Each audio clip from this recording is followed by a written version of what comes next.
Scene 5, notice the location, a heath. This is where the witches met Macbeth previously. This is where they predicted we will meet Macbeth after the battle's been lost and won and all of that. This particular scene has an introduction of a new character, Hecate, however you want to pronounce it. She is the witch's boss, I guess is the easiest way to say it. She's a little upset at the witches because look at all the drama they've been causing by, telling the future to a certain person. You shouldn't be messing with the future. You shouldn't do that. And look at the way that she reprimands them and all of the death and stuff that's occurred because of what they did. But ultimately, she has a call to action where she requires them to do something.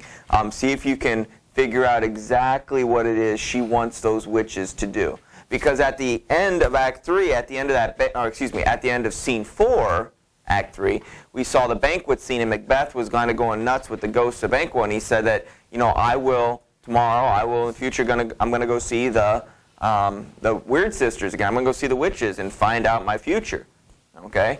And so he's going to seek them out. The witches, you think they know that he's going to come? Well, they were able to predict it when he wasn't going to come before. That type of thing. So look at what Hecate recommends them to do, and I recommend, commanding them to do.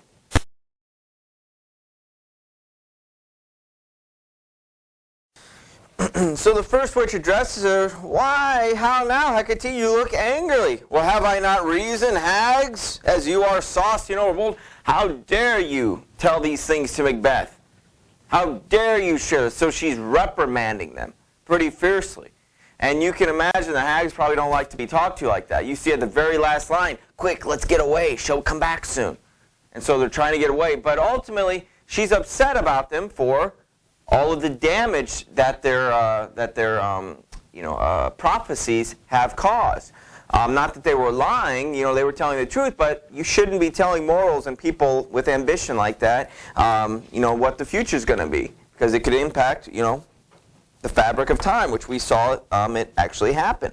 And she calls that to trade in traffic. How did you dare to trade in traffic with Macbeth in riddles and affairs and death?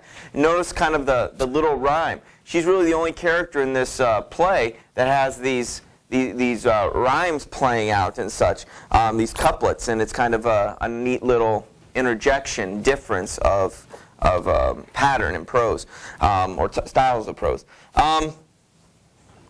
Her plan on 366, around 16, 17, right around there, she says that, we're going to make a spell, and when you see Macbeth in the near future, because you're going to see him, I want you to tell him something. I want you to fix this. I want you to rectify this. You've caused a lot of damage. Correct it. I want you to fix it.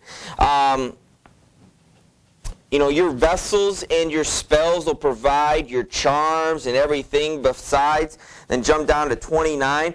And ultimately all of this shall draw him on to his confusion, ruin, so should make his downfall. He shall spurn fate, scorn death, and bear his hopes above wisdom, grace, and fear. And you all know security is mortal's chiefest enemy. And so they're going to tell him things that make him extremely overconfident. They're going to tell him things that make him spurn fate, scorn death, and bear his hopes above wisdom. So when he should be, smart, he's not going to be. It's important that we remember these 3 or 4 lines. This in conjunction with what the witches tell him next act, it should make a lot of sense.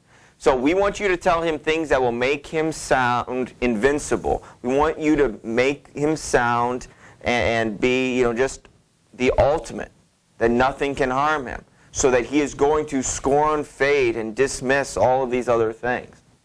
Okay? So we're going to make him overconfident, going to make him arrogant and cocky, and so on. And so that's ultimately how they're going to, Hecate wants the witches to rectify and correct this situation.